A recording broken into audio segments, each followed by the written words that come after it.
शुभांशु त्रिपाठी और आप देखते हैं जन एक्सप्रेस। आज हम आपको उत्तर प्रदेश के हरदोई से सामने आई एक ऐसी घटना के बारे में बताने जा रहे हैं जिसने कई गंभीर सवाल खड़े कर दिए हैं।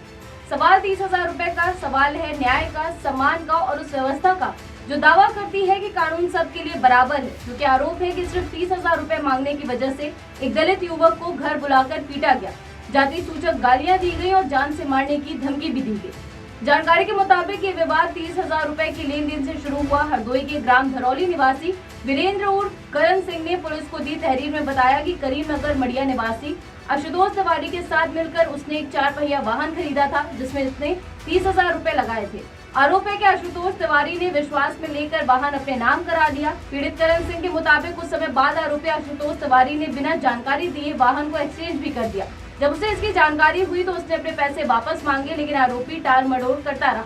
पीड़ित का आरोप है कि आरोपी उसे घर बुलाकर ले गया जहां उसके साथ मारपीट की गई। सिर्फ इतना ही नहीं, आरोप ये भी है कि वहां उसे जाति सूचक गालियां भी दी गई और अपमानित किया गया। पीड़ित का कहना है कि उसे धमकी दी गई है कि अगर उसने पैसे मांगने की कोशिश की तो उसे जान से मार दिया जाएगा। इस मामले का एक और अहम पहलू ये भी है कि पीड़ित का कहना है कि उसने पहले भी पुलिस से शिकायत की थी, लेकिन उस समय मामला समझौते से खत्म कर दिया गया। इसके बाद आरोपियों का हौसला और बढ़ गया और कथित तौर पर धमकियां और दबाव बढ़ने लगा। आखिरकार पीड़ित ने फिर से पुलिस का दरवाजा खटखटाया। पुलिस ने शिकायत के आधार पर आरोपी के खिलाफ कई धाराओं में मुकदमा दर्ज किया।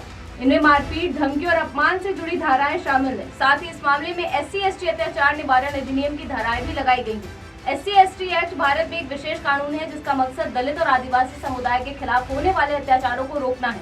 अगर जांच में आरोप सही साबित होते हैं तो आरोपियों को सख्त सजा हो सकती है। इस मामले में एक और बात सामने आई है कि आरोपी के खिलाफ पहले भी कई आपराधिक मामले दर्ज हैं। यानी ये सवाल भी उठ रहा है कि अगर पहले से ही रिकॉर्ड मौजूद था तो ऐसे लोगों पर पहले सख्त कार्रवाई क्यों नहीं हुई। पहले की गई शिकायत पर मामले को हल्के में रफा दफा कैसे कर दिया गया। ये घटना सिर्फ एक व्यक्ति की कहानी नहीं है, ये उस सोच की भी कहानी है जो आज भी समाज के कुछ हिस्सों में मौजूद है, जहाँ पैसों का विवाद कानूनी तरीके से हल करने के बजाय दबंगई और अपमान में बदल जाता है। अब इस मामले में सबसे बड़ा सवाल ये है कि क्या प्रदेश में पुलिस इसी लापरवाही से कार्रवाई कर रही है या इस बार यूपी पुलिस मामले की जांच पूरी निष्पक्षता से करेगी।